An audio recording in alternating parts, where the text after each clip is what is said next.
que hacen es con qué departamentos del gobierno americano se han discutido estas cosas. Bueno, mira, aquí todo el mundo, todos los departamentos tienen interés en estos temas. Ustedes se imaginarán que cuando el presidente Trump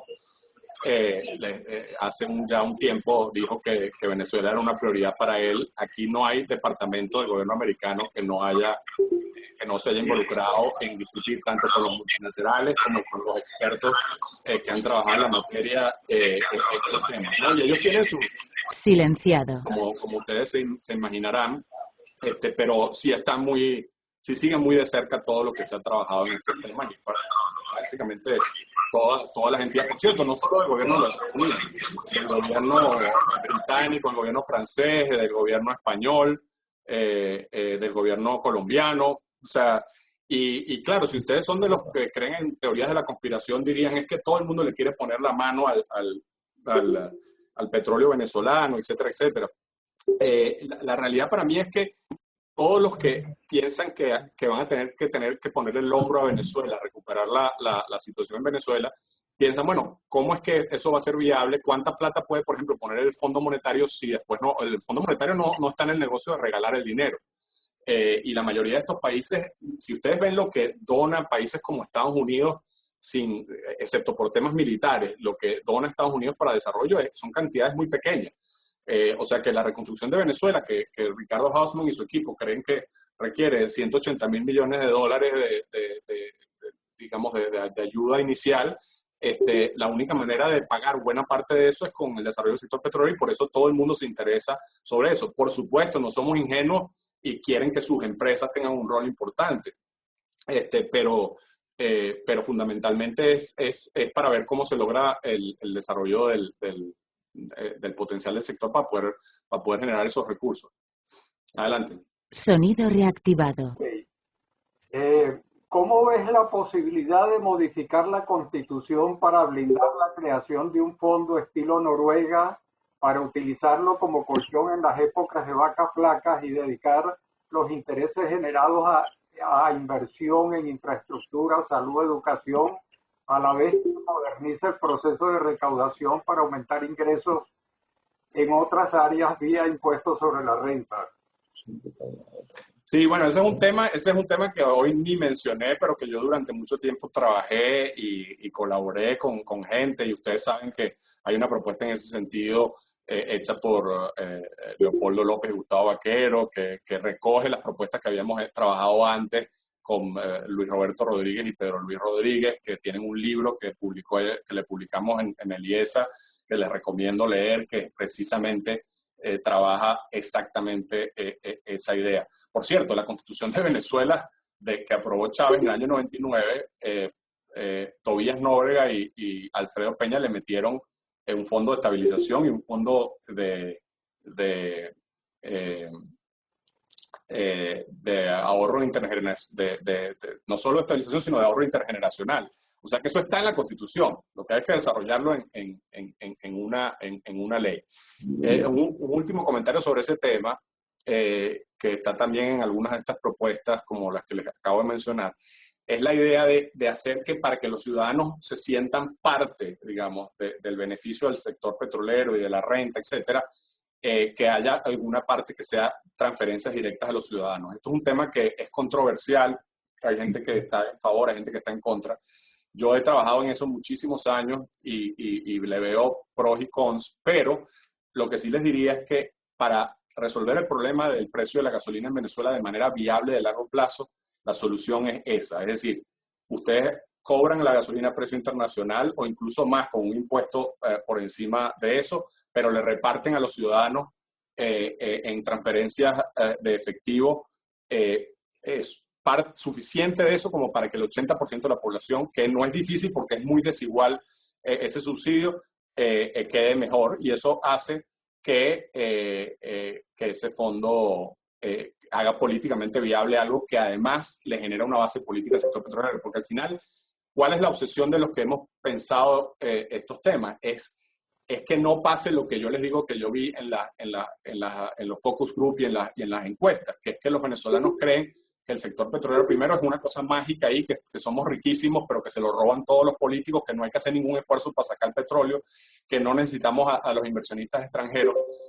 O sea, queremos tratar de que los ciudadanos tengan, digamos, pellejo en el desarrollo del sector de manera más directa.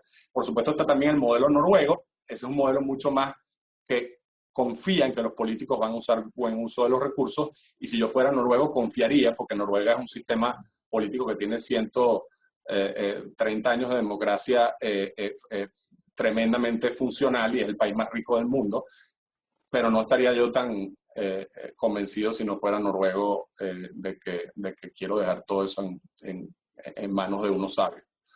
Adelante. ¿Cómo Francisco. evita que el Ministerio de Energía oiga pero no escuche a la agencia y siempre haga lo que los políticos de turno decidan hacer? Mira, eso siempre es un riesgo. Les puedo decir que uno de los temas en que las discusiones entre los técnicos y los políticos se han entrabado más es precisamente qué tanto poder tiene la agencia. Los que estamos más en el área de política y también los que están en el área más técnica tienden a querer una agencia bastante poderosa, que se parezca un poco al Banco Central en política monetaria, ¿no? Que teóricamente el gobierno, por supuesto en Venezuela el gobierno hace lo que le da la gana, y eso es uno de los temas que de las enseñanzas que también tenemos que tener, pero teóricamente, como ustedes saben, el gobierno venezolano tiene poco que decirle al Banco Central sobre política monetaria, tienen total autonomía. Es un tema complejo, porque si uno se va mucho a que la agencia sea todopoderosa, la realidad es que los políticos la van a matar o no la van a dejar surgir. Y ojo, yo no estoy aquí, yo no soy de los que piensan que los políticos son malos o nada por el estilo. Es simplemente los incentivos que uno tiene cuando uno está en la política, como les digo, son diferentes. Y por eso queremos agarrar áreas de política en que haya un consenso y dejar que los técnicos puedan evitar que se politicen decisiones que tienen impacto de 20 años, ¿no? Ese es el gran reto de las sociedades modernas. Es que áreas que son esenciales de política, si bien uno porque vivimos en democracia, queremos vivir en democracia, quiere que los ciudadanos y los políticos ofrezcan su, digamos, input en esas decisiones. Uno no quiere, por ejemplo, como alguna vez alguien me dijo, que todos nos sentemos en la mañana y decidamos la tasa de interés del Banco Central en la Internet, o decidamos alguna otra cosa, porque eso requiere experticia. Yo no me quiero meter ni siquiera en áreas en que yo sé bastante, porque no creo que sé lo suficiente.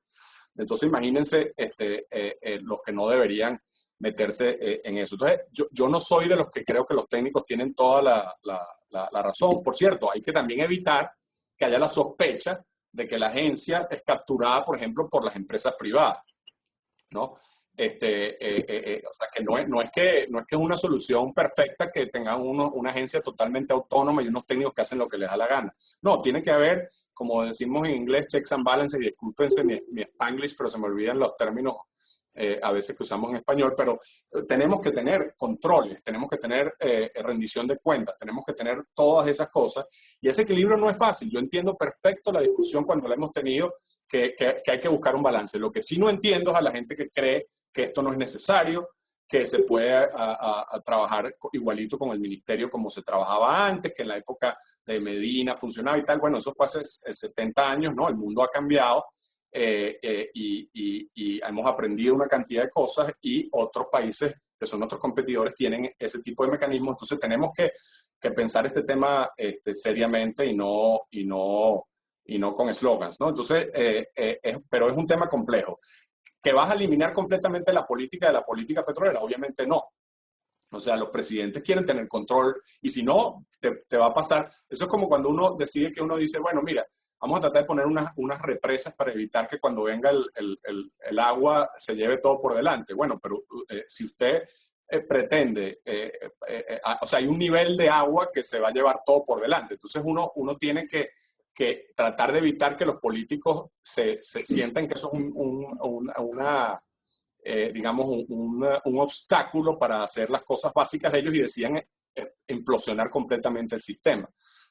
No es fácil, la respuesta es no es fácil, pero creo que hay un espacio, digamos, en el medio entre estos dos extremos que hace una agencia que sea funcional, que tenga suficiente autoridad para darle credibilidad a los actores, a los inversionistas. Por cierto, que sea también eficiente controlando a la empresa estatal, porque ya sea del tamaño que sea la empresa estatal, tiene que haber un regulador independiente que los monitoree, que por ejemplo garantice que las reservas o garantice que haya auditorías independientes de las reservas, que haya, o sea, que todas las condiciones se den para que haya una buena explotación y desarrollo del sector y del recurso. Adelante. Ok. Desde el punto de vista legal, ¿sería posible abrir la puerta a otros marcos contractuales, por ejemplo, licencia, pero sin quitarle el piso a las empresas mixtas actuales y en todo caso ayudar a estas últimas a que puedan operar en forma eficiente? Sí, totalmente. Yo creo que por eso es que yo estoy de acuerdo con la reforma que se está planteando. Hay detalles que uno puede tener diferencias, pero con la idea, por lo menos, de que se arregle toda la parte que tiene que ver tanto con las empresas mixtas en la ley, como con las condiciones que se le dieron a las empresas mixtas contractuales en términos del marco de condiciones. Todo eso para lograr las cosas obvias, ¿no? Que la empresa, que el socio pueda fundamentalmente operar, que la empresa mixta pueda tener control de su flujo de caja, que pueda tener control de procura y decisiones de discusión, que yo no soy abogado, hay gente que piensa que se puede hacer mucho sin cambiar la Constitución, y hay gente que piensa que por el hecho de que la Constitución habla de reserva del sector petrolero, eso es lo que obliga, por ejemplo, a que las empresas mixtas tengan acción dorada y otra serie de elementos, y por tanto esa interpretación, que no es la que tiene, por ejemplo, el procurador José Ignacio Hernández, procurador especial, pero esa interpretación haría difícil que uno, por ejemplo, apruebe licencias o de otro tipo. Yo no creo porque la ley de gas tiene licencias, ¿no? O sea, a mí me parece insólito que alguien me diga que la Constitución no permite las licencias cuando hemos tenido licencias todo el tiempo que ha estado vigente la Constitución, ¿no? Pero sí creo que hay totalmente espacio, en mi opinión, de no abogado, digamos, de aprobar esos cambios sin necesidad fíjense, uno de los retos complicados que tenemos es el siguiente. Tenemos una serie de empresas mixtas. Si buscan el artículo que trabajamos, y eso se ha empeorado todavía hoy, obviamente, hay muy pocas empresas mixtas que producen una cantidad relevante de petróleo en Venezuela. Hay un montón de empresas mixtas que están ahí en el papel, que no están produciendo nada o están prácticamente cerradas. Además, Chávez, como les dije, firmó toneladas de proyectos que o se han ejecutado mínimamente o no se han ejecutado nada, ¿no?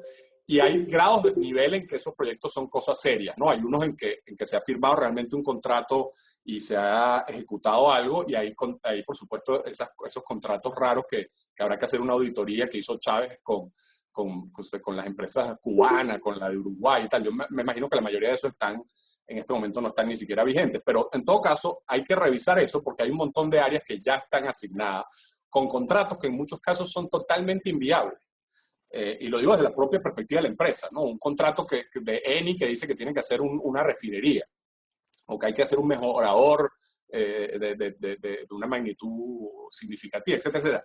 Esos contratos no se van a poder ejecutar. Entonces tenemos dos retos diferentes. Uno es en áreas que no han sido asignadas. Ahí hay la posibilidad de otorgar estas licencias que les estoy diciendo, estas modalidades de contrato, ya sean contratos de servicio, ya sean licencias. Por cierto, las empresas mixtas a su vez podrían ellas también otorgar un contrato de servicio, la propia empresa mixta, ¿no?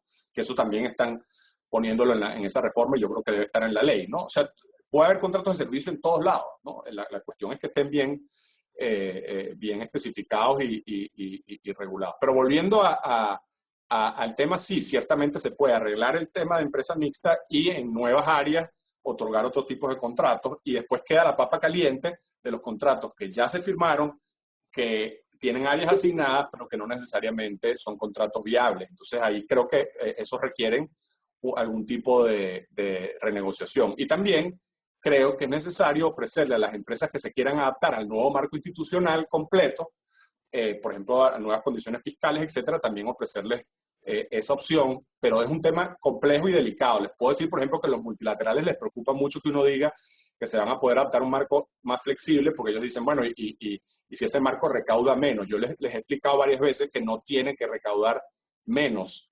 Claro, depende del precio del petróleo, ¿no? Si un marco fiscal es flexible, obviamente la regalía no es 33% cuando el precio es a $10 y 33% cuando el precio es a $200, ¿no?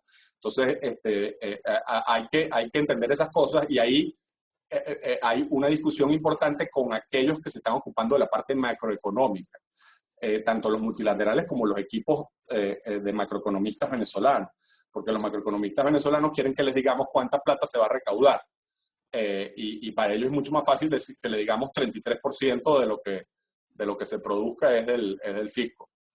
Y que no sea nada. Entonces hay que convencerlos de que es importante un marco más flexible. Pero sí, sin duda que las empresas mixtas es una prioridad. Las empresas mixtas son la primera opción, junto con algunos quizás contratos de servicio dados por PDVSA, para reactivar la industria en el corto plazo. Muchas de esas empresas mixtas tienen planes de expansión desde hace tiempo, de debottlenecking los mejoradores, de ampliar su producción en empresas existentes, y esa obviamente es una de las principales oportunidades y prioridades. Adelante. Porque que vienen es, toma en cuenta la presentación, el estado de infraestructura, facilidades en toda la cadena de valor de la industria petrolera.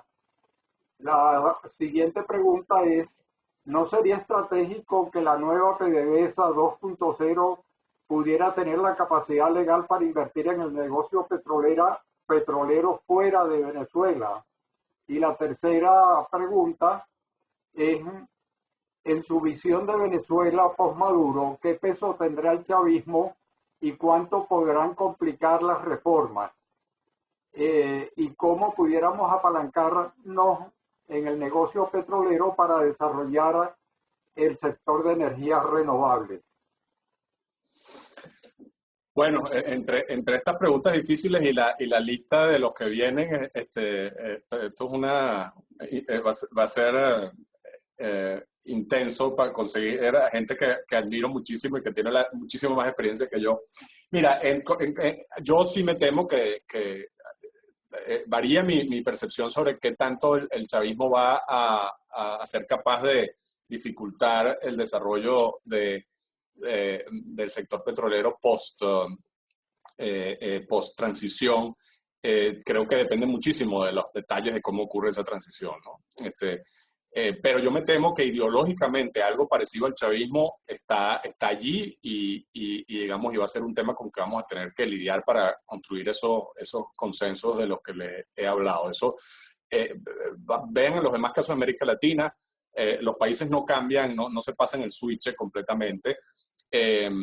Hay casos extraordinariamente exitosos como Perú, por ejemplo, que es un país que quién se iba a imaginar que iba a lograr no solamente salir del sendero luminoso, acabar con la hiperinflación, sino generar un consenso de política económica que ha durado décadas y que es uno de los países que más crece en el mundo, ¿no? O sea, y por cierto, con una inestabilidad política grande, porque todos los presidentes terminan enjuiciados, uno suicidado, en fin, es notable lo que han logrado los peruanos a pesar de esa inestabilidad política.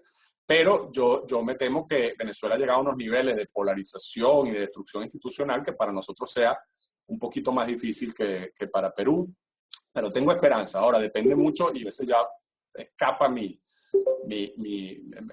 conocimiento. O sea, yo puedo analizarlo, pero eso tiene que ver cómo logren los políticos ejecutar un plan político para que el país sea estable y funcional, ¿no?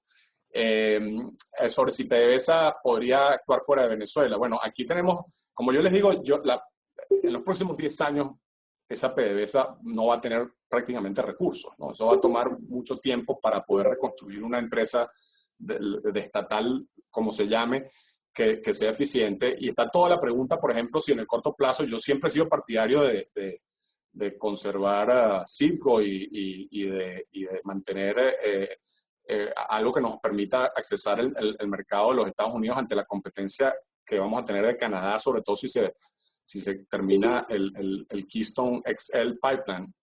Pero es posible que en ese mundo hay muchos expertos que dicen que al final la nueva PDVSA eventualmente va a tener que vender bien vendidos los activos en el exterior y después eventualmente recuperarlos. En fin, hay una cantidad de cosas que dependerán de si se logra reestructurar la deuda bien, cómo está el mercado internacional, cuántos recursos tiene PDVSA, etcétera. Pero yo sí les voy a decir una opinión general sobre el tema de empresas estatales. Las empresas estatales, ¿por qué, como les dije, las empresas estatales dominan el sector petrolero mundial? Para mí, por dos razones. Una, los gobiernos privilegian capturar la renta. Y las empresas estatales, ellos persiguen que es la manera de capturar la renta.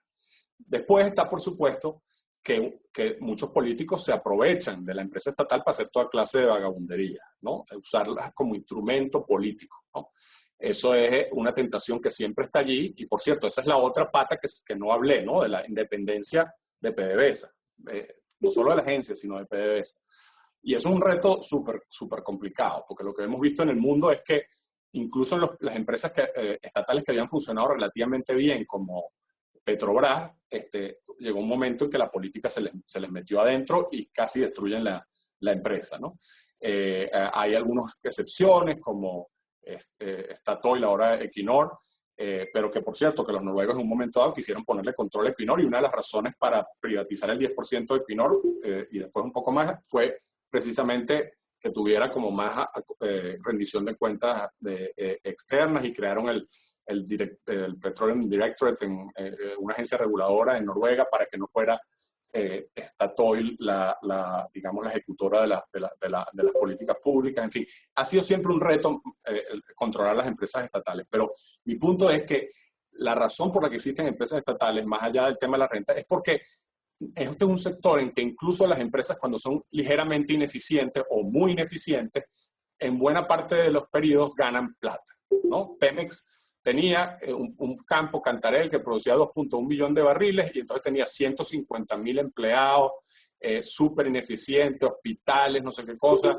Le pagaba unos impuestos gigantescos al gobierno mexicano que hacía que se tuviera que endeudar para poder sobrevivir, y aún así todo eso podía ocurrir porque tenían Cantarell. Entonces, ese es un caso extraordinario, obviamente. Pero el punto es que si usted, como me decía una vez un saudita que me decía, mira, si nosotros, si en los campos petroleros de Arabia Saudita los operara Exxon, seguramente en vez del costo de operativo ser $3, sería $1.50. Pero nosotros entregar, digamos, toda la operación a un tercero, con todas las dificultades después de capturar la renta, con todo nuestro rol en la OPEP, que teníamos que obligarnos a negociar cada recorte, etcétera, obviamente no nos interesa por $1.50 que nos tenemos que pelear con Exxon, ¿no? Entonces, el punto, de nuevo es un caso extremo. La Arabia Saudita es el país con costos más bajos del mundo, o uno de los países con costos más bajos del mundo, pero mi punto esencial es que la ineficiencia es posible en las empresas petroleras porque las ganancias son tan significativas. ¿Y por qué? Porque el propio Estado te otorga yacimientos tremendamente productivos. Pero cuando tú te vas para afuera, ahí ya no eres una empresa estatal. Cuando tú te vas para afuera, eres una empresa privada que compite con Exxon y con Chevron, y con Total y con todas las demás, con los chinos. Entonces, tú vas a tener que ganar los yacimientos competitivamente. Ahorita Ecopetrol está haciendo eso. Ecopetrol está haciendo tal cual, ¿no? Se metió en Estados Unidos, se metió en Brasil. Si ustedes me preguntan, la empresa estatal que yo creo que puede hacer eso es una empresa estatal casi privada, que funciona casi privada, porque básicamente ahí no hay renta, ahí no hay espacio para la ineficiencia. Eso tiene que funcionar como una empresa privada. ¿Podemos hacer que nuestra empresa estatal, nuestra PDVSA, funcione como una empresa privada? No sé. No sé, y no sé si esa es la prioridad, y como les digo, con los recursos y con el yunque que tiene el Estado venezolano detrás, no sé. Quizás si fuera una empresa semiprivada que se cotiza en el mercado como Petrobras, pero fíjense lo que le hizo Lula a Petrobras. Fíjense lo que le hizo Putin a Rosneft. ¿no?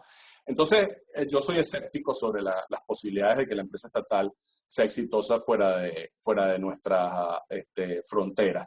Sí creo que puede cumplir un rol estratégico, como les decía, en, por ejemplo, tener algunos activos para garantizar mercados y cosas por el estilo, pero en todos casos hay que evaluarlas en las condiciones que se den. Pero para mí, por cierto, una cosa elemental es, ahorita lo discuto todo el tiempo en México, es que en la refinación no hay rentas, ¿no? La refinación es un negocio de algunos periodos de márgenes más altos, otros más bajos, pero es un negocio como cualquier otro manufacturero de alta intensidad de capital. El Estado no es bueno manejando eso, es pésimo manejando eso.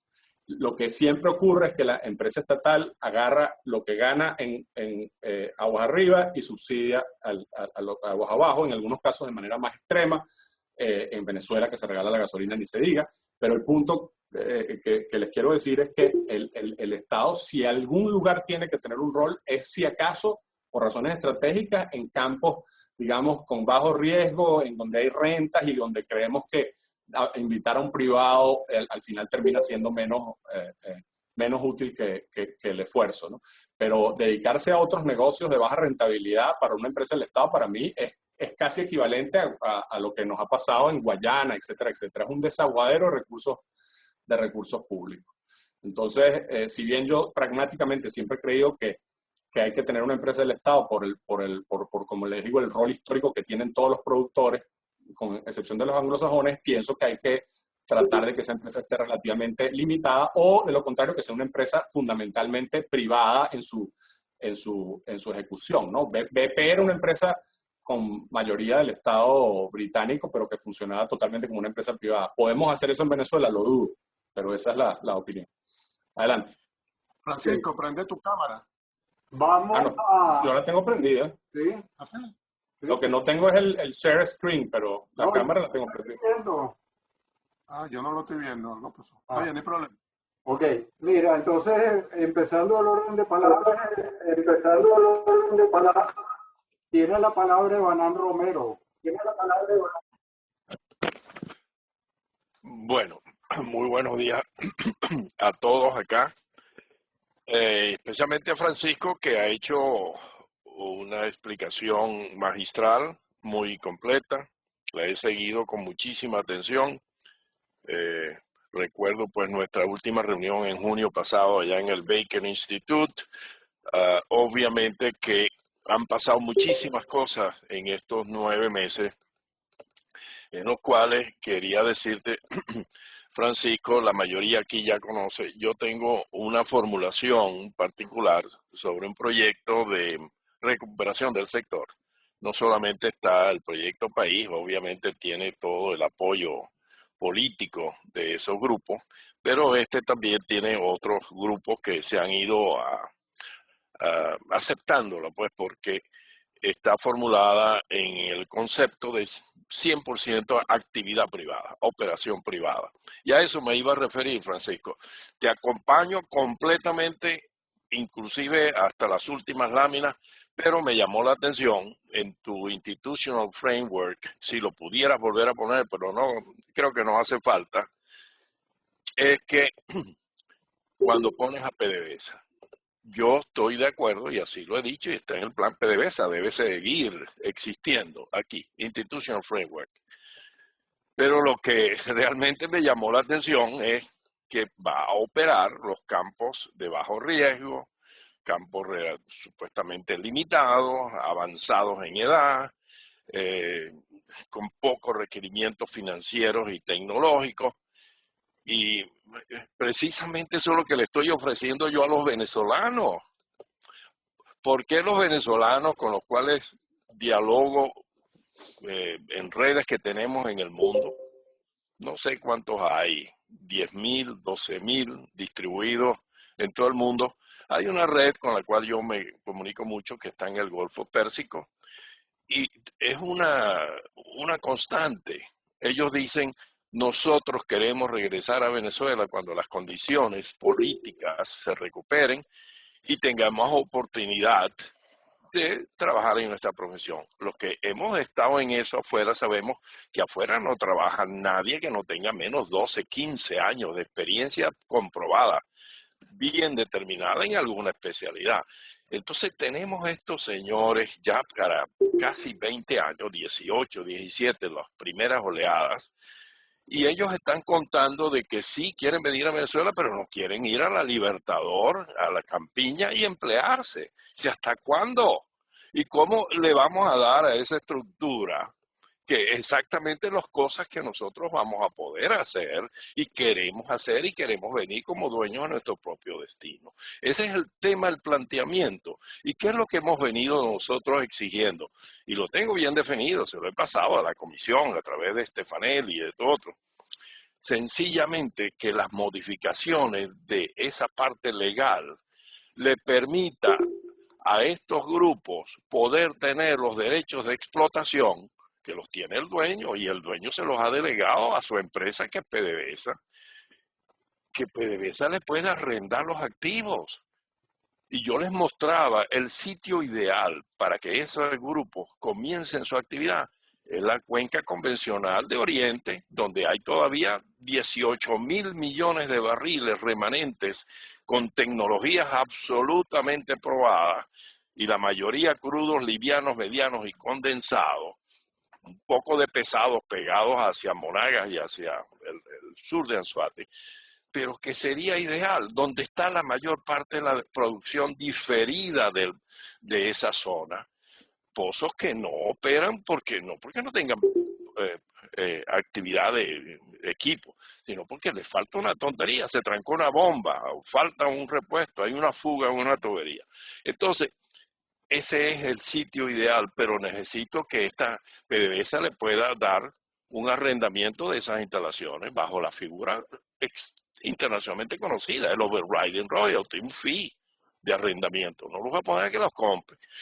Luego le tengo que dar explícitamente en la ley que tienen la titularidad de los hidrocarburos cuando salgan en el cabezal, como dice la Constitución, y que ellos puedan tomar título y buscar el financiamiento de sus gastos operativos. ¿Con quién? Con los comercializadores, como lo hacen en Colombia, lo hacen en todos lados, pero el comercializador te va a pedir que tengas la legalidad de la concesión, estás pagando tus regalías, el overriding, y que puedes hacerlo. Y además dije, ojalá que la ley pueda incorporar un sector que está ausente acá en Venezuela por la empresa estatal completa, integrada, que es el midstream, las corrientes intermedias.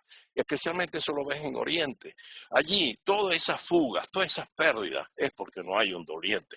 Y si tú incorporas otro sector, el sector privado nacional, que puede encargarse de una red de tubería de flujo que va a las plantas procesadoras, que las tenemos allí en Anaco, Santa Rosa, San Joaquín, Santa Bárbara, pero que cumpla ese cometido, estos grupos se van a dedicar al upstream, a estudiar la geología, los perfiles y ver dónde hay más nuevas reservas, pero que saben que esa producción va a llegar a su sitio, y esos sitios van a ir a formar plantas de mezclado para la faja del Orinoco, porque están ahí al lado, y esas corrientes van a ser importantísimas para que salga, y las otras irían a los complejos de procesamiento de gas y después al downstream. Pero entonces yo digo, bueno, pero ¿y cuándo le vamos a dar la oportunidad? Si nos quedan, como dijo Francisco, y como la mayoría sabemos, 20 o 30 años.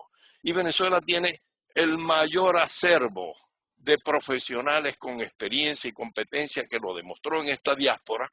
Ah, no, pero al llegar a Maiquetía tienes que irte a la campiña y no le vas a dar la oportunidad. Yo no estoy diciendo que le demos el lago Maracaibo, donde hay que recuperar toda la inyección de gas. No les digo que vayan para la faja, tampoco los gas libres de costa afuera. Pero hay muchas áreas marginales en Barinas, Apure, las costas orientales y occidentales, y sobre todo en la zona del oriente. Pero los legisladores hasta ahora han estado un poco sordos y no quieren que se ponga explícitamente. Yo no quiero que estos grupos, al llegar y quieran hacerlo, tengan que pagarles a todos los bufetes para que les digan y les interpreten y les demuestren que sí se puede o no se puede. Muchos dicen, no, sí se está ahí. No, pónmelo explícito, claro, de manera que yo a estos señores les pueda dar la seguridad de que van a conseguir el financiamiento. Bueno, ese es mi planteamiento, no me quiero comer la charla completa, pero en eso es que estamos. Ahí es donde está el reto de verdad, darle la oportunidad a los venezolanos para que la última etapa de esa historia de 100 años, esos próximos 20, también los venezolanos sean los que contribuyan. Gracias, Evanán. Mira, yo te había oído tu planteamiento antes, oí tu última, no pude escuchar tu última presentación, pero yo simpatizo, como te digo, yo lo que estoy planteando es un marco precisamente que tenga todas esas opciones en el menú, ¿no? Que tenga la opción, según te entendí, tú tienes ahí un rol de PDVSA que es la que maneja esa entrega de esa arrendamiento de ese subcontrato, digamos, ¿no? Pero en todo caso, ya sea la agencia o en algunos casos, si es PDVSA, yo lo que creo es que debe estar eso en el menú de opciones de lo que puede hacer el Estado venezolano y decidir cada tipo de campo cuál menú cuál es el régimen contractual más adecuado. Sí creo dos cosas que creo que sí son importantes. Una, estoy de acuerdo también con que promovamos la participación del capital nacional y de la experticia nacional, y yo siempre he pensado que los venezolanos van a regresar, y esa es una de las razones por las cuales creo que PDVSA va a ser pequeña, van a querer regresar más que todo vía empresas propias, empresas de servicio y empresas operadoras internacionales. No va a haber tanta gente de la mejor capacidad que quiera volver a la campiña, como tú dices. Sin embargo, creo que tiene que haber, digamos, esas diversas opciones, que debe haber una, digamos, búsqueda de traer, de lograr que los venezolanos puedan crear sus empresas y participar en el negocio, pero creo que un tema muy importante es el tema también de que no se quede dinero sobre la mesa, que el Estado venezolano no puede estar, digamos, dejando de participar en las ganancias de la manera que, por la situación que vive el país, por todas las razones, creo que es muy importante que el marco fiscal y el diseño esté allí como para que las ganancias las extraordinarias las capture el Estado, y en ese sentido creo que en lo posible debe ser un mecanismo competitivo, es decir, mecanismos que eviten la corrupción, que eviten la asignación de áreas de forma que pueda ser poco transparente o sospechosa, etcétera. Pero totalmente de acuerdo contigo en que esas opciones estén allí y que se diseñen los mecanismos para que se puedan ejecutar de la manera más transparente y garantizando que el Estado, digamos, captura las rentas. Adelante, siguiente pregunta. Ok, mira, tenemos 8 personas más en el derecho de palabra. Yo les voy a pedir que concretemos lo más posible para que puedan intervenir todos. Horacio Medina. Sí, buenas tardes, Francisco. Mucho gusto de saludarte. Estuvimos por allá en noviembre y algo de esto conversamos.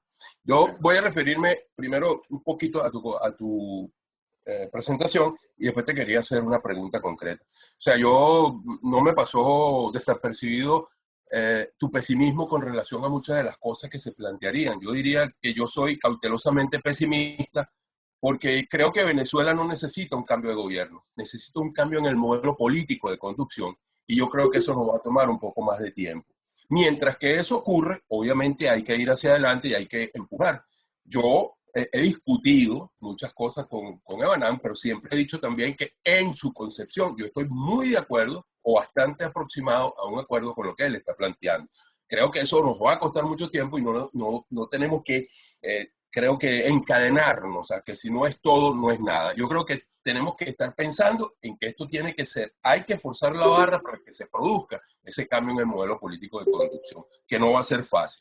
Y con relación a lo que tú decías de PDVSA y lo que estamos diciendo, yo creo que, para resumirlo, yo creo que el esquema de PDVSA 1976-1998 es absolutamente irrepetible, lamentablemente irrepetible.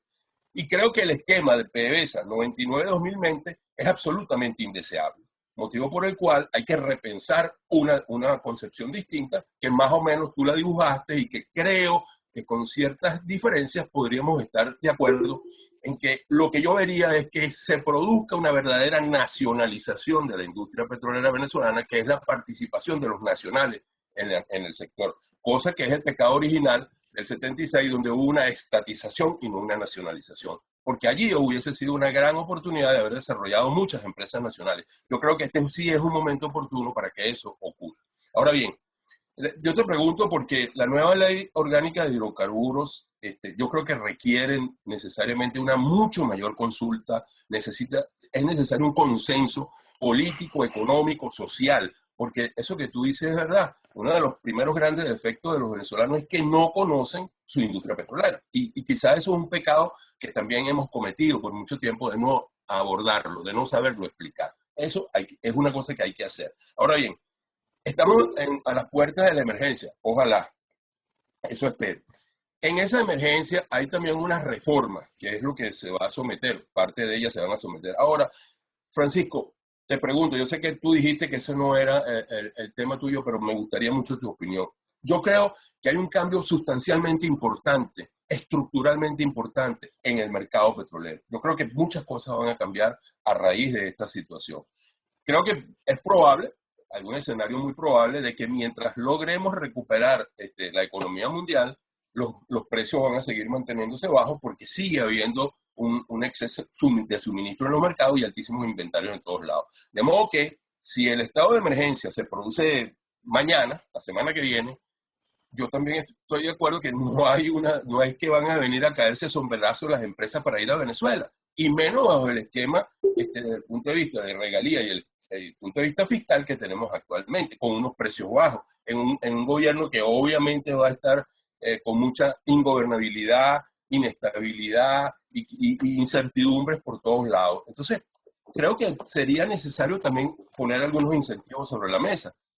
Por ejemplo, yo creo que hay que considerar en esa reforma, reformar lo que está pendiente de la regalía y tal vez buscar lo que estaba en el artículo 41 de la ley del 43, que partía de una regalía de 1% flexible, que vaya cambiando, tú lo dijiste, en función de la tasa interna de retorno, o puede haber cualquier otro factor que sirva para regular eso. Yo creo que eso debería incluirse. Y además, yo creo que tendría que plantearse una reducción temporal del impuesto sobre la renta, porque sería como un tiempo de guerra. De otra manera, yo no veo cómo van a ir allí estas compañías. En 1995-96, cuando yo participé directamente en exploración a riesgo del esquema de ganancias compartidas, se incluyó ese 1%, se incluyó un máximo de 25% para la participación ACP, se hizo un esquema para la titularidad del crudo de estas empresas bajo un esquema de subasta, hubo depreciación acelerada, o sea, hubo una cantidad de incentivos dentro de lo que se estaba haciendo allí, que costó mucho trabajo, muchas discusiones. Yo recuerdo muchas de las reuniones que Luis Yutis, Juan Sao, que estaban más o menos al frente de esto, tuvieron que hacer. Pero es posible. Ahora, la pregunta entonces, ¿crees que eso que estoy tratando de buscar para la emergencia, solo para el periodo de emergencia, de una regalía flexible y variable y un impuesto sobre la renta reducido, sería pertinente para tratar de ver si algunos de los inversionistas privados extranjeros pueden venir a Venezuela? Bueno, muy buenas reflexiones y una difícil pregunta, ¿no?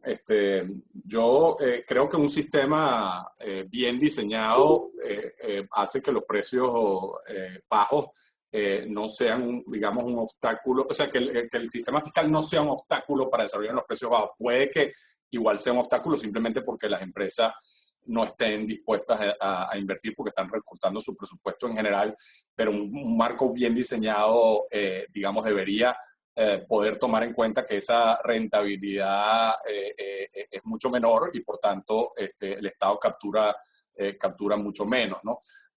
La pregunta es si ponerlo ya en ese nuevo marco fiscal, en la reforma parcial que se apruebe inmediatamente al día siguiente de la transición y la emergencia, creo que es compleja. Y eso, todas estas cosas, como te imaginas, Horacio, las hemos pensado y tú también las has pensado y tienen sus pros y sus contras, ¿no? Pero yo tiendo a pensar que lo que tú decías antes de la importancia de que esto de que haya un debate nacional. Yo entiendo perfecto que hay una emergencia, pero si en Venezuela se cambia el marco institucional entre gallos y medianoche y tal, no va a ser un marco institucional durable, creo yo. Quizás me equivoco en el sentido que es verdad que en algunos países pasado reformas a contraviento y marea y después han durado algún tiempo, pero y quizás no tenemos tiempo de estar en estas sutilezas y hay que meter el marco fiscal en la reforma parcial y esperar después, digamos, la discusión más para los otros temas, ¿no? No tengo, digamos, claridad de qué tan,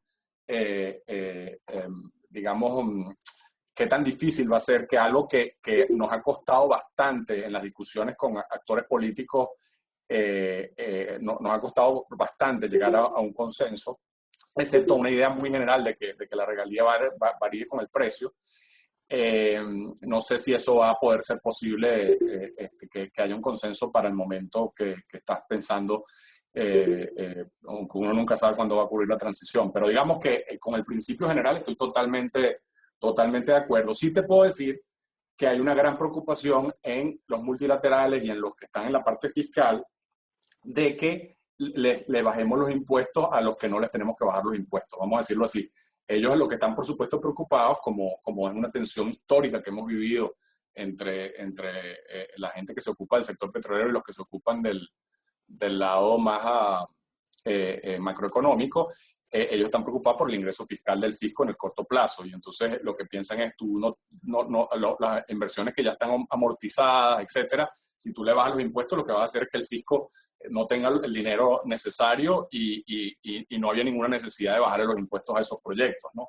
Entonces, claro, uno tiene que diseñar el mecanismo bien para que, digamos, eso aplique a los incentivos para nuevas inversiones y no necesariamente para proyectos ya amortizados. Hay que pensarlo bien para tomar en cuenta esas consideraciones que, por ejemplo, en el Fondo Monetario tú les hablas de esto y la primera reacción es tú le vas a bajar los impuestos y vas a bajar el ingreso fiscal y con eso no te pueden prestar dinero y con eso vas a quebrar el Estado venezolano, ¿no? Entonces uno les tiene que decir lo que tú decías, bueno, pero es que ¿quién va a invertir con estos precios, etcétera? Entonces es un debate que hay que solucionar entre esos dos tipos de, digamos, de ingresos, los que ya se refieren digamos, digamos, inversiones amortizadas que pueden tolerar un nivel de impuestos más alto y los incentivos que hay que darles a las nuevas inversiones. Y todo eso dentro de un marco bien pensado, razonable y que sea estable en el largo plazo. Adelante. Okay, tiene la palabra Juan Fernández. Buenas tardes a todos y un saludo, Francisco.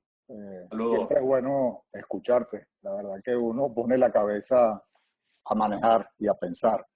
Pero tengo puntualmente algunas cosas que me gustaría, si es posible, que puedas hablar sobre ellas, ¿no? Yo primero siento que hay una falta de sentido de urgencia en lo que está pasando en Venezuela.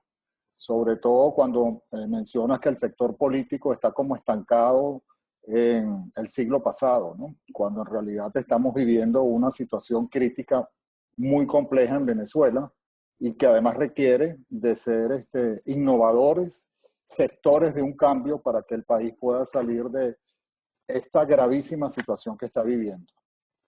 Me confunde también cuando los organismos multilaterales hablan de que Venezuela puede quebrar. Venezuela está quebrada. En Venezuela no hay renta petrolera, ni va a haber renta petrolera.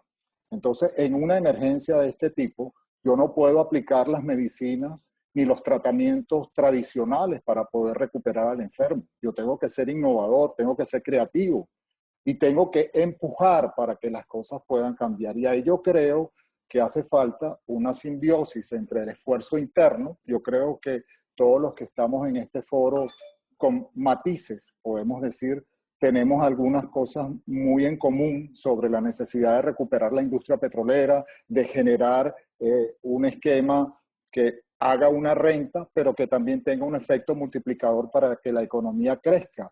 Y allí yo entonces me pregunto, ¿con una reforma parcial eso es suficiente?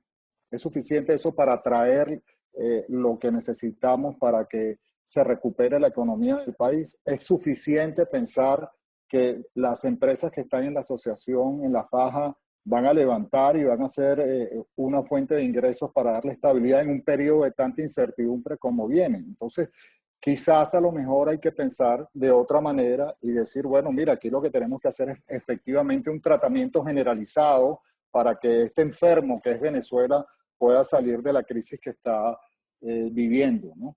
Pero hay algunas cosas que yo quisiera escuchar tu comentario sobre, por ejemplo, ¿cómo se va a tratar este tema de las empresas que han ganado los procesos de arbitraje y que son importantes para la recuperación de la industria petrolera en Venezuela, como el caso de ExxonMobil, de ConocoPhillips? Me sorprende a veces que lo único que vemos son que vamos de juicio en juicio. Y en realidad esto yo creo que tiene otras soluciones para que estos inversionistas, que son de los grandes, puedan regresar y aprovechar de una manera el país, el potencial de inversión que ellos puedan generar. Eso yo creo que es un tema que entiendo perfectamente que no lo puedan, que no lo hablen un político, pero es una realidad y yo a veces yo creo que dentro del cambio tenemos que atraer porque hay una necesidad de eso. También hay otra situación que yo he visto que es muy importante para las empresas, que son los pasivos ambientales. El que venga a Venezuela a invertir, ¿cómo valorará la situación ambiental que recibe? ¿Quién se va a hacer cargo de esos pasivos? ¿Quién va a hacerse cargo de ese saneamiento que hay que realizar para que las operaciones puedan funcionar? Porque está muy bien hablar de todas las cosas que todos entendemos, el régimen fiscal, etcétera, pero en una situación que el abandono de la industria es evidente, mañana resulta que hay una situación complicada desde el punto de vista de un accidente y que genera una situación indeseable. ¿Quién se va a encargar de eso? Yo creo que esa es una pregunta que algunos inversionistas tienen con respecto a la situación en Venezuela.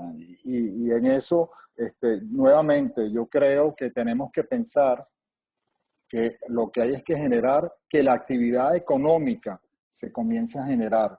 Y con esa actividad económica, como tú decías, con más empresas, más actividad económica efectuándose, pues va a haber más ingresos y que esas condiciones de ingreso tienen que ser competitivas. Si nos tardamos 3, 4 o 5 años discutiendo o 2 años discutiendo lo que vamos a hacer y no se llega a un consenso, la ventana de oportunidad que tiene nuestro país va a pasar y otros van a aprovecharla y eso nos va a hacer inclusive cada vez más difícil poder lograr, ¿no?, lo que todos deseamos, que es tener un país que en donde haya unas condiciones de vida que sean aceptables para todos los ciudadanos. Así que, nuevamente, te agradezco mucho tu tiempo, Francisco. Sé que eres una persona que siempre está investigando.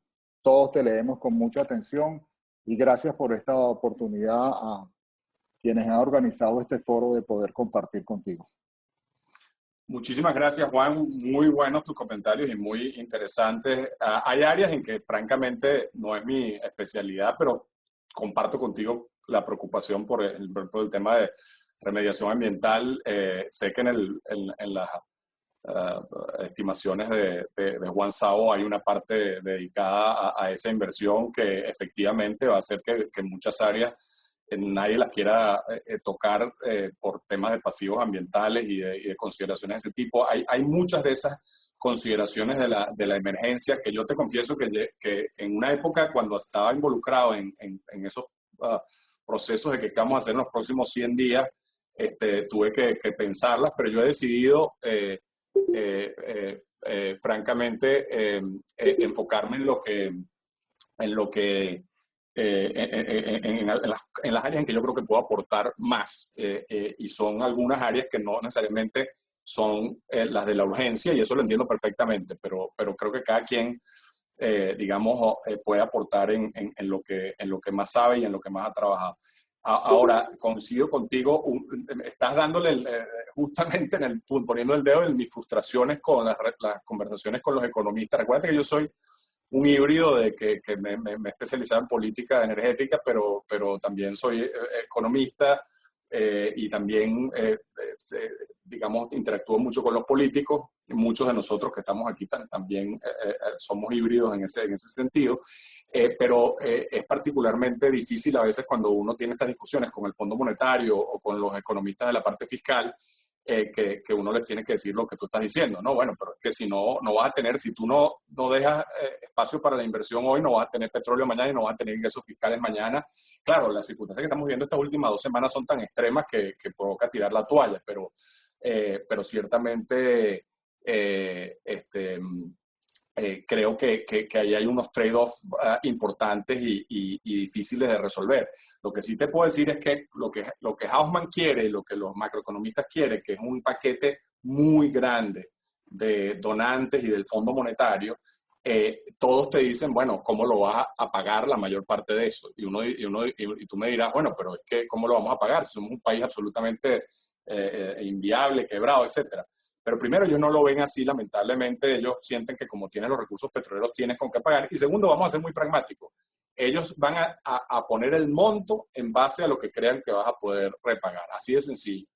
Entonces, esas consideraciones fiscales, por tanto, se hacen particularmente importantes. Lo que yo creo que hay que pedirles es paciencia y la otra cosa es comprensión del hecho de que si no hay inversión, pues claro que no vas a recuperar los reales, ¿no? Tienes que haber inversión. Pero lo que sí les digo en este grupo que estamos aquí, no tanto gente del lado macroeconómico, sino del lado petrolero, una de las tantas incomprensiones que hemos tenido en nuestro país en los últimos 30 años ha sido entre esos dos grupos históricamente, y eso no es solo de Venezuela, eso pasa igualito en México, en otros países, en Colombia.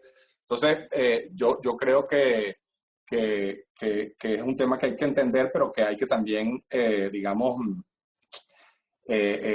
hacerles entender o explicarles las razones por las cuales ciertas cosas se hacen necesarias, pero también tomar en consideración, como les digo, cosas como las del tema que ellos dicen, bueno, pero con los ingresos que ya están funcionando, con la producción que ya está funcionando, tengo que ver cómo genero suficientes ingresos para pagar lo que se pueda pagar del Estado venezolano. Por supuesto, a estos precios, como tú dices, no hay ninguna renta, ¿no?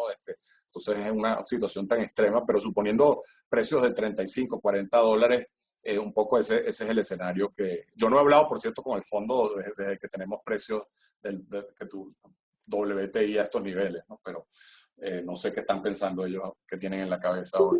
Pero bueno, completamente de acuerdo, Juan, con tus consideraciones y la importancia, y lo mismo con las anteriores de Evanán y Horacio. Creo que aquí hay una serie de temas complejos, como les dije desde el principio, entre lo que es implementación de cosas en la emergencia y cosas que son más de largo plazo. No quiero generalizar con que los políticos, digamos, no entienden o no están, digamos,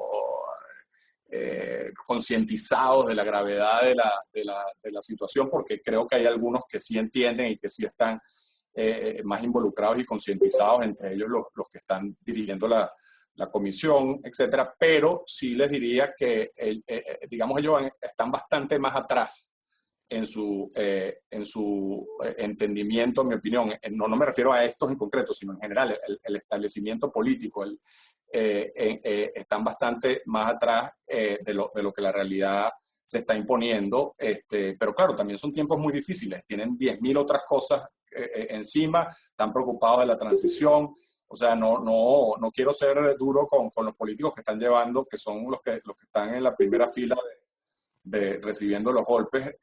Yo creo que es una situación compleja, pero completamente comparto contigo y con los anteriores en que es una prioridad que entiendan que hay que hacer estos cambios sustanciales, pero también entiendo lo que ellos dicen, que es que si no hay una discusión nacional y no hay alguna posibilidad de socializar al país en estas reformas, corremos el riesgo de que sean inimplementables o que sean revertidas.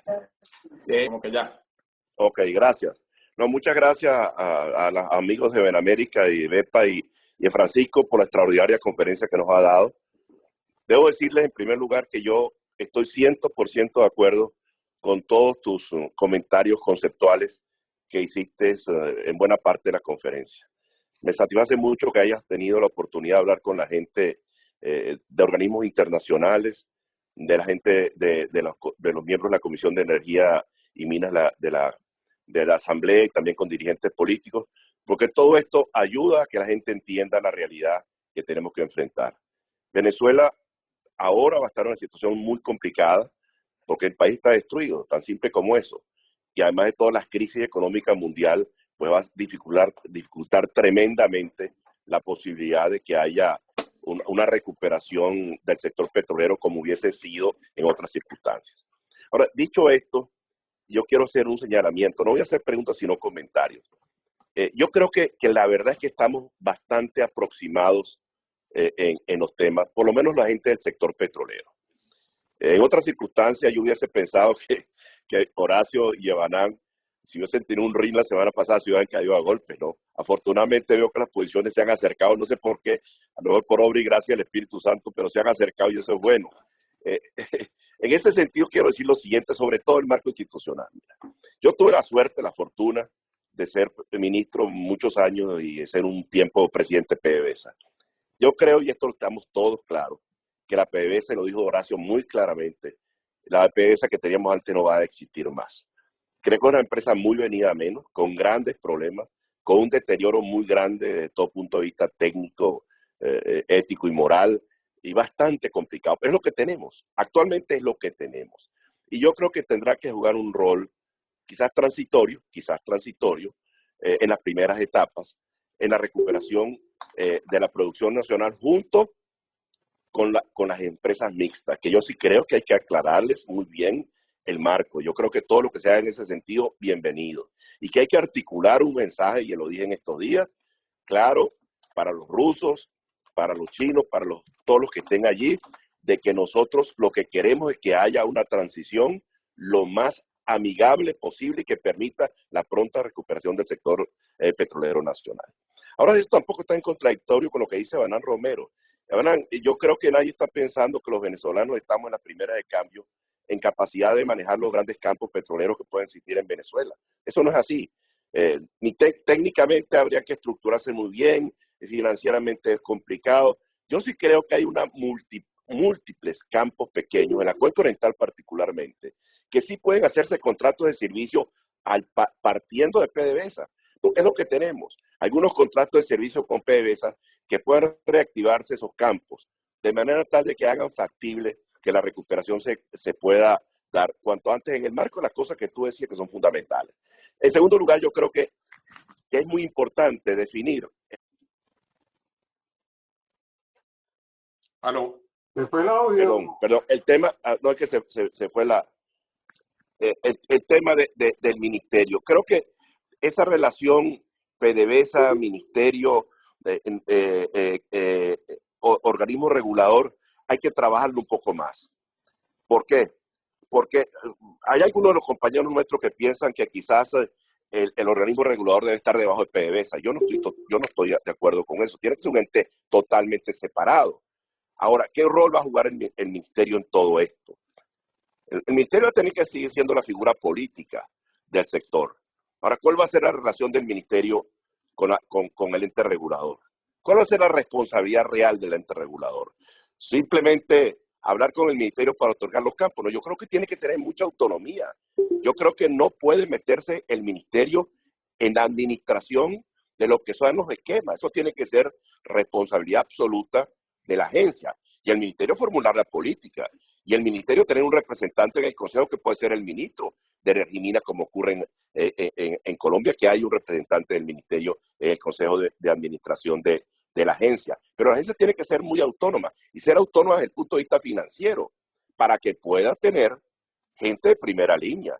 Porque si tú quieres montar una agencia con sueldos del Ministerio de Energía y Minas, no vas a encontrar absolutamente nada, a nadie. Y yo creo que estas son cosas fundamentales. Ahora, una reflexión final que es importante. Yo creo, hace como 6 meses, creo, Eduardo organizó una especie de videoconferencia en la cual yo participé cuando todavía estaba en Colombia. Y ustedes recordarán que yo en aquella oportunidad, con las limitaciones propias que yo tenía para hablar de ciertos temas por mis funciones en Colombia, yo les dije que yo no consideraba apropiado u oportuno que fuéramos en las primeras de cambio con una ley de hidrocarburos, porque no había ambiente, ni sosiego, ni tranquilidad para que eso ocurriera. Y que era preferible hacer algunas reformas parciales que permitieran el arranque y después con calma, al ver cómo ocurre el desenvolvimiento de esa primera fase, fuésemos a una ley de hidrocarburos. Yo creo que eso sigue siendo válido. Ahora, ¿cuáles son las reformas que hay que hacerle a la ley? Las reformas son básicamente las que señalaban Banán Romero. Yo creo que no se puede asustar a la gente con el tema de la regalía. Mira, Francisco, los organismos internacionales no pueden jugar con el artificio de decir que vas a bajar la carga fiscal a la gente. Porque ¿qué carga fiscal van a tener los que vengan si no van a venir si tú le dices que tienes 30% de regalía? O si tú le dices que la base de la regalía es 20%, lo va a asustar. ¿Cuál ha sido el instrumento jurídico más importante que ha tenido Venezuela en el petróleo en su vida? Tú lo sabes mejor que yo. La ley de hidrocarburos del año 43, que permitió que Venezuela se convirtiera en el principal país productor de petróleo de los países de la OPEP, con 3.700.000 barriles en el año 1970. De manera tal de que yo creo que si hay un marco institucional claro desde el comienzo, y hay un marco fiscal atractivo, porque vamos a tener que competir muchísimo, yo creo que puede darse cuanto antes una recuperación, que va a requerir mucho tiempo, sí es verdad, pero lo que sí hemos tener, y esta sugerencia, es importantísimo que nosotros los que somos de esta profesión, los petroleros de profesión, tratemos de acercar posiciones para que realmente nos tomen en cuenta. Porque de la otra forma no va a haber posibilidad de influir y va a salir cualquier cosa de la Asamblea Nacional. Gracias. Muchísimas gracias, Humberto. Bueno, imagínate el placer para mí que es haberlos escuchado a todos ustedes que han tenido posiciones tan importantes en esta materia y que han lidiado desde algunos del lado de PDVSA, otros del lado del ministerio y otros de ambos lados con estas cosas en el pasado y muchos de ustedes también internacionalmente. Valoro muchísimo lo que están aportando y diciendo. Yo creo que de nuevo yo de acuerdo, Humberto, con la idea de que se hagan algunas reformas puntuales y la discusión más de fondo sea en una segunda etapa. Eso es lo que yo siempre he pensado, pero la pregunta es entonces qué tanto hay en la parte puntual. Por ejemplo, como decía Horacio, está la pregunta si cambias el marco fiscal en la puntual, pareciera que sí es necesario, o creas algunas normas temporales, pero por otro lado, entonces la gente te dice, bueno, pero las empresas sí saben que tú estás haciendo una reforma profunda y que lo que le estás ofreciendo es una cosa temporal. ¿Cómo haces el match entre esas dos cosas para que no sientan que ellos van a esperar a que esté el marco nuevo? O sea, hay varias preguntas, como tú dices, que requieren un trabajo adicional, incluyendo el tema que decías del ministerio y la agencia, como sí te puedo decir, y yo me imagino que tú en tus interacciones has percibido lo mismo, que hay bastante, digamos, hay un grupo importante en el sector político que no son muy amigos de darle la independencia que yo creo que hay que darle a la agencia reguladora, ¿no? Le ven eso como que les están quitando el poder político a la Asamblea. Y claro, estamos viviendo un momento con gente muy buena, alguna gente que sabe mucho en la Asamblea, pero un momento muy inusual en la historia de Venezuela, porque normalmente todas estas cosas las diseñaba el Ejecutivo o con una comisión especial que nombraba el Ejecutivo, y después el tema era vendérselo al Legislativo, ¿no? Pero como estamos en este limbo histórico que no sabemos qué es, si son dos gobiernos y un sistema parlamentario con el presidente de la Asamblea que es presidente pero no tiene autoridad sobre el país. Entonces es un momento bien raro para tratar de pasar una ley, y coincido completamente contigo, Humberto, que si los del lado, digamos, más técnico no tenemos unos ciertos consensos básicos, va a ser bastante difícil que podamos, porque naturalmente en el sector político hay diferencias importantes, y si ni siquiera hay consenso de este lado, va a ser más difícil. Yo creo que una de las cosas que puede ser importante para ese consenso a mi modo de ver, es abrir, es no cerrar la discusión en querer ganar la discusión sobre qué tipo de contrato específicamente, etcétera, sino que haya un menú amplio, como se hizo en la ley mexicana, ¿no? Que hay un menú amplio de opciones. Después el gobierno en su momento va a decidir cuál opción usa más, pero no estar limitando, digamos, a una versión restringida de lo que se puede hacer, ¿no? Yo creo que a la larga debemos hacer un marco institucional que sobreviva los cambios de gobierno y que dé espacio para para diversas, digamos, modelos en diversas áreas del país, en diversos campos, por supuesto en gas, etcétera. Y creo que eso puede ser una manera de no enfrascarnos en una discusión detallada sobre qué tipo de contrato debe existir. Adelante, el siguiente. Bueno, miren, quedan 5 personas en el orden de palabra y ya Francisco nos dijo que tiene hasta las 2:30, hasta la 1:30 o 2:30 hora de Houston. Tiene la palabra Ronald Pinto, por favor, agradecemos que sean breves. Sí, buenas profesores, muchísimas gracias por la presentación. Voy a ser breve. Cuando hablamos de la atracción de la inversión privada, cuando pienso, digamos, en estas compañías multinacionales grandes que en los últimos años han reducido sus inversiones a nivel de CAPEX debido a la crisis, pero también debido a la presión de inversionistas que, digamos, demandan la utilización de capital de manera más eficiente, me pongo a pensar en la evolución de este marco institucional que planteamos. ¿Tiene sentido completamente, por ejemplo, que, digamos, poner a la faja del Orinoco, por ejemplo, como principal objetivo, digamos, viendo que tenemos una limitación desde el punto de vista de break-even, de producción, desde el punto de vista que a nivel ambiental, digamos, la producción de la paja no sería la mejor? En este sentido, mi pregunta es, ¿valdría la pena quizás enfocarnos en la generación de incentivos para los recursos de los cuales ya tenemos una infraestructura, como crudo liviano, por ejemplo, o incluso para la explotación de gas, por ejemplo? Esa es mi pregunta. Gracias. Gracias, Ronald.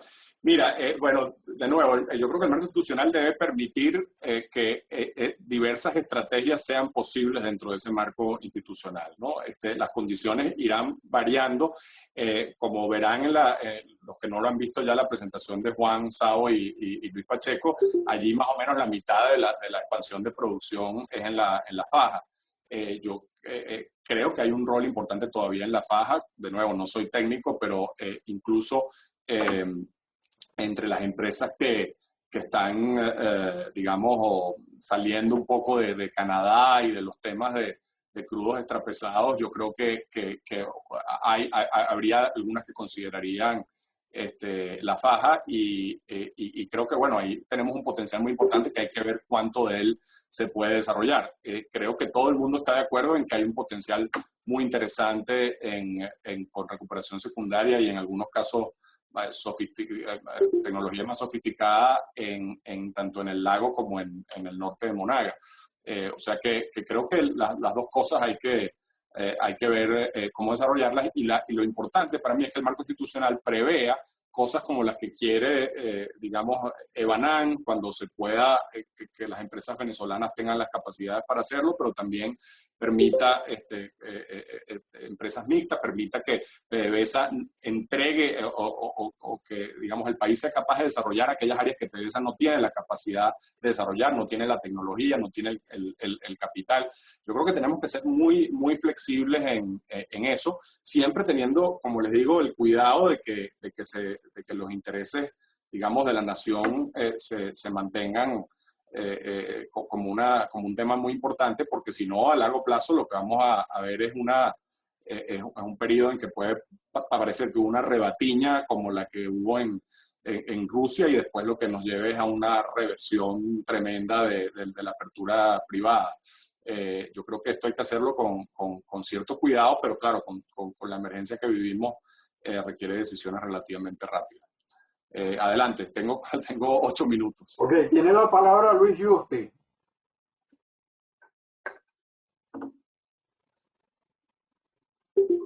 Haber convocado este foro tan interesante.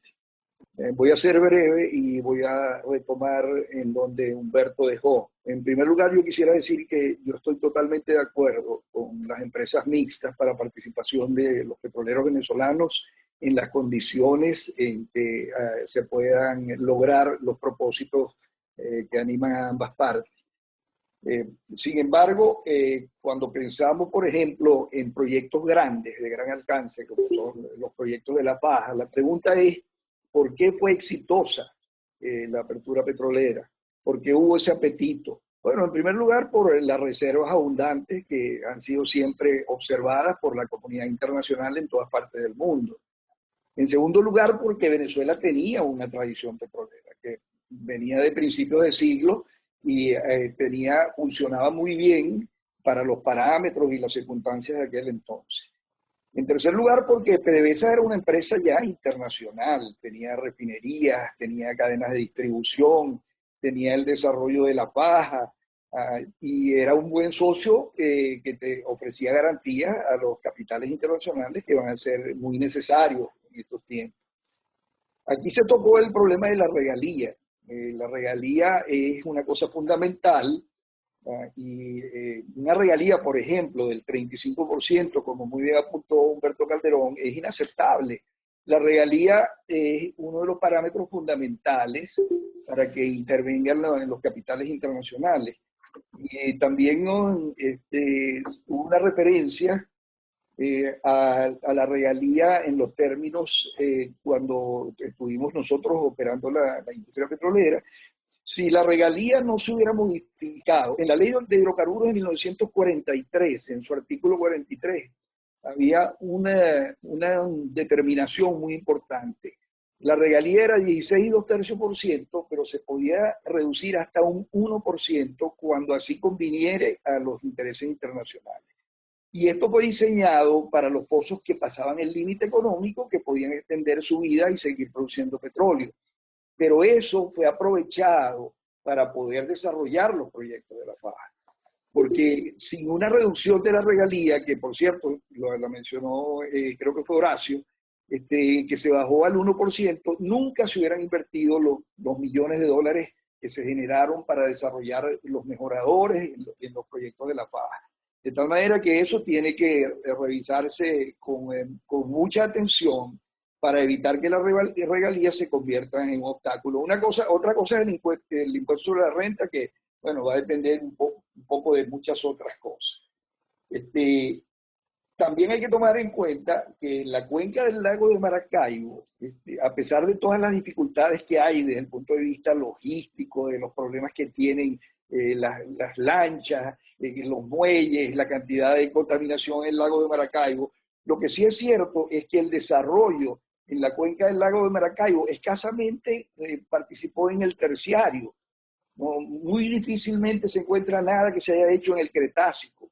Y en una cuenca, como la cuenca del lago de Maracaibo, en donde la roca madre, la luna, es una de las rocas más productivas del mundo, pues naturalmente que hay que ir al Cretácico, por ejemplo, en este caso.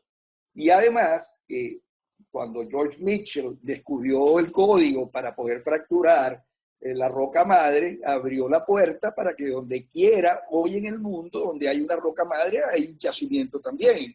De tal manera que la roca madre pudiera ser un objetivo. Este tipo de cosas hay que acariciarlas para incluirlas en lo que pudiera ser el desarrollo nuevo. La parte más difícil va a ser, sin duda alguna, la parte internacional, ¿no? Porque tendríamos que crear el interés para que las compañías vengan de nuevo. Y los intereses internacionales, porque yo no creo que un multilateral nos va a arreglar a nosotros la vida en Venezuela y la industria petrolera si no conseguimos capitales internacionales que vengan a Venezuela.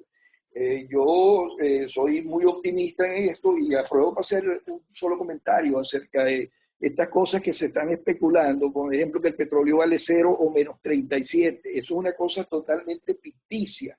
El valor intrínseco del petróleo está en los tanques, en donde hoy en día el crudo está acogotado, vamos a decirlo, pero que cuando empiece a salir, porque van a cambiar las circunstancias y naturalmente todo está muy afectado por el coronavirus, pues naturalmente que va a salir el petróleo al mercado y va a empezar a tener el valor que de efecto tiene para mover los tanqueros, para activar las refinerías, para establecer las condiciones de transacciones, para mover los buques del LNG, de tal manera que Yo creo que detrás de esta pandemia que ha tenido tantas tragedias, hay una esperanza para Venezuela en su industria petrolera, sin lugar a dudas, y no sé del tiempo en que esto va a ocurrir, pero no me cabe la menor duda de que eso va a ocurrir. Muchas gracias, Francisco.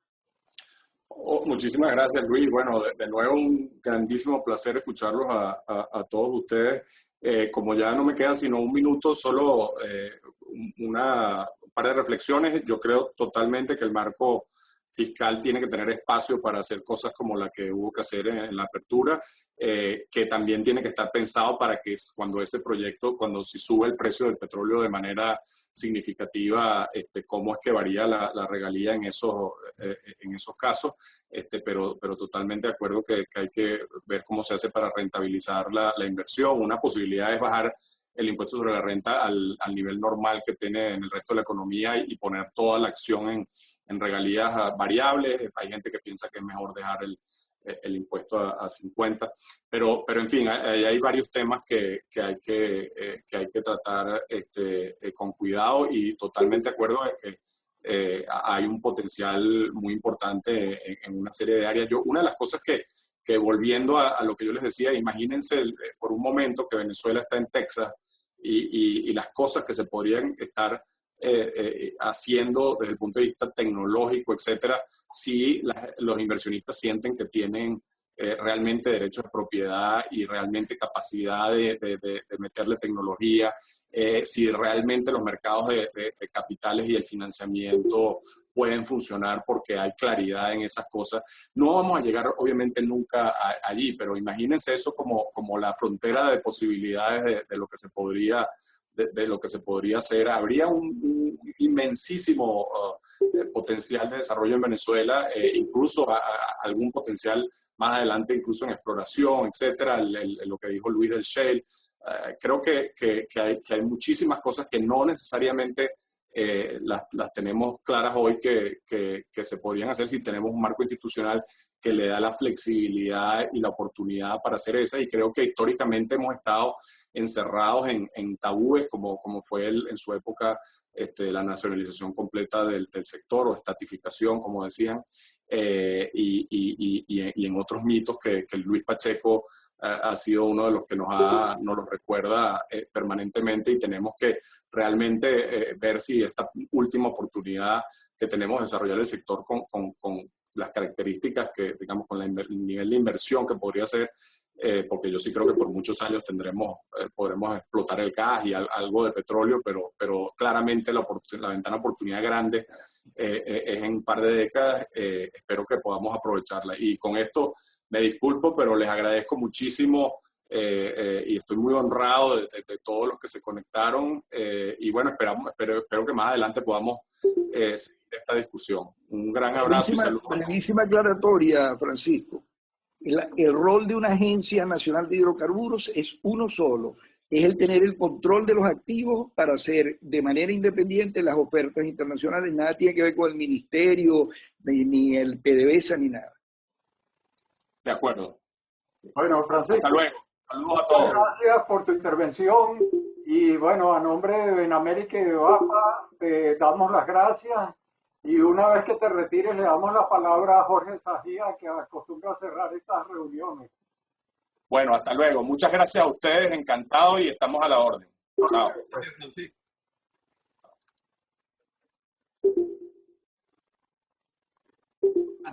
Yo había declinado para darle la palabra a Jorge Cancón, pero ya que me dan la oportunidad, el tema de la regalía. Nosotros estamos partiendo de un concepto equivocado de lo que es la regalía. Entre por 100 barriles y 80 el costo es el mismo. El 20 se reparte entre el pisatario, el dueño de la mina, que es el municipio, el Estado, como en Colombia, un fondo nacional de regalías para repartir entre los entes que no producen. Y de lo que queda, y de esos clientes que se pagan los impuestos, se paga la ganancia, se paga todo lo demás, pero ese es el derecho, el quinto real, que siempre ha existido y que en Venezuela existió, pero cuando cambiaron en la Constitución la palabra, como lo mencionó Monaldi, la palabra es nación por Estado, todo fue, la regalía va al Tesoro Nacional. y no se reparte. Por cierto, la experiencia colombiana fue muy buena en el reparto, pero malísima en la forma como lo aplicaron, y Luis, que vivía allá, conoce eso. Nosotros, yo siempre insisto, me perdonen que insista tanto en el tema, voy a ver si puedo poner aquí una cifra de qué tal, de que se descalifica al Estado como administrador de la riqueza. Francisco nombró a Noruega como el Estado más rico del mundo, y Statoil, antes de ser Equinor, era una empresa 100% del Estado noruego. Saudi Aramco, que produce a $3 el barril, y Exxon a lo mejor producía 1.5. Pero ese 1.5 también tenía que llevarse entonces su ganancia. Y a la final, en absoluto, iba a ser lo menos. Ahora, nosotros estamos equivocados. Petróleos de Venezuela no fue la segunda empresa petrolera del mundo. Fue la primera. Y yo voy a ver si puedo poner aquí unas cifras que las hizo Pemex. Déjame ver, que yo tengo costos de descubrimiento, uno. Los costos de... ¿Ya lo están viendo? Sí. Los costos de... ¿Los están viendo, Eduardo? Sí, los estamos viendo, Jorge. Ahí está, pues. Esta era la PDVSA en el 2001, un estudio hecho por Pemex, por los resultados operacionales por Marcel Ibarra Gallego, que no la conozco, es esa revista que llegó a mí por casualidad. Ahí está. Ahí está PDVSA, los costos de descubrimiento. Yo explico qué son los costos de descubrimiento. Ahí está PDVSA, 0.06, y ahí está, pues, ahí está Exxon y Shell, ahí lo pueden ver. Seguimos, pues. Eso yo le he sacado el jugo a este estudio. De desarrollo. Ahí está PDVSA. Entonces, ¿quién dice que PDVSA era la segunda empresa petrolera del mundo? Era la primera, chico. Y en manos del Estado. Por supuesto, yo comparto lo que dice Horacio, lo que dice que tal, de que es irrepetible, de que ya las cosas cambiaron, ya el mundo también se organizó diferente y vienen otras cosas, pero partir de esa base, de que el Estado, de que PDVSA fue mal administrada en manos del Estado. Y ahí está Luis Yusti, uno de los artífices de esos resultados. Y tú también, Eduardo. Aquí está, costos de extracción. Bueno, aquí nos gana Pemex, tal. Ahí está PDVSA. Fina tiene los costos de extracción un poquito más bajitos. Pero ahí está Conoco, ahí está Petrobras, ahí está Exxon, ahí está Shell. Lo están viendo, ¿no? Es un estudio de Pemex del año 2002. Y en los costos de producción, pequeños granujas, ahí está PDVSA. No la vamos a parar a la región norte, a la región sur, que tal, ahí está PDVSA en los costos de producción. $4.84 por barril contra Exxon 8.81. No sé de dónde sacó Francisco que ellos podían producir en Arabia Saudita a 1.5, pues, ¿no? Porque además los ejecutivos ganan mucho, ¿no? Entonces, me disculpan la impertinencia, pero yo quería mostrar esta cifra. Entonces, vamos a diseñar un nuevo modelo de negocio, pero no digamos que el Estado fue un mal administrador. El Estado, lo que pasa es que el Estado cambió.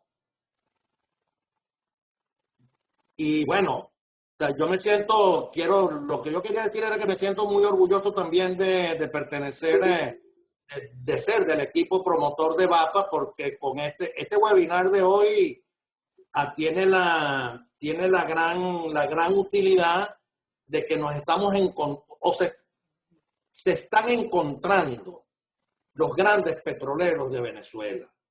Evanán Romero, Humberto Calderón Berti, Luis Yusti, Juan Fernández, Horacio Medina, Eduardo Betancourt, Carlos Sánchez, Jorge Cancov, y no los nombro a todos porque todos los demás también, y esto es muy importante para el devenir de la industria petrolera venezolana.